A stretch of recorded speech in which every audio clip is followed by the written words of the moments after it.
天色尚藍一。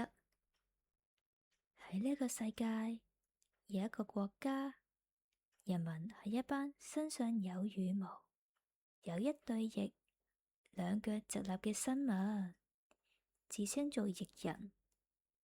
自從翼人改良咗蒸汽機同各種各樣嘅機器，越嚟越多人搬去城市工作。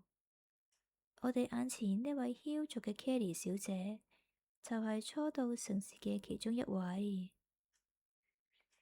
哇！城市好多人啊，好多好多房屋、馬車、食物。阿爸叫我喺城市揾工，但係邊度可以揾到呢？城市到底有啲乜嘢呢？你好啊，請問呢度係咪請人啊？呢度係咪請侍應？我可以㗎，咩都做㗎。洗衫？好啊，我 Kelly 由日頭揾到日落，個肚都唔知響咗幾多次，都係食白果。咦？天黑啦，唉，唯有聽日再揾過啦。而家返屋企先。屋企，弊啦，屋企好遠啊，喺呢度又冇地方住，點算啊？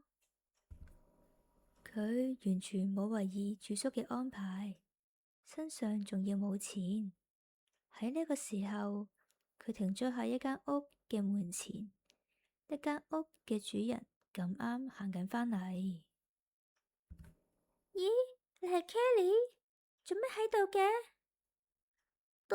多娜姐姐，我先想問你啊，你嚟咗城市咩？係啊，我幾個月前就嚟咗打工啦。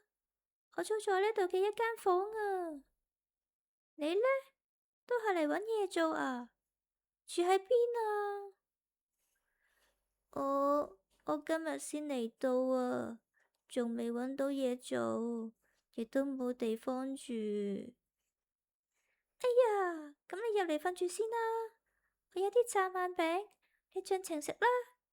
呢個城市好熱鬧，發展得好好，唔使擔心噶，好快就搵到工噶啦。多娜姐姐，好多謝你啊！於是喺多娜嘅幫助下，Kelly 度過咗平安嘅一晚。聽日幸運會唔會降臨喺佢身上呢？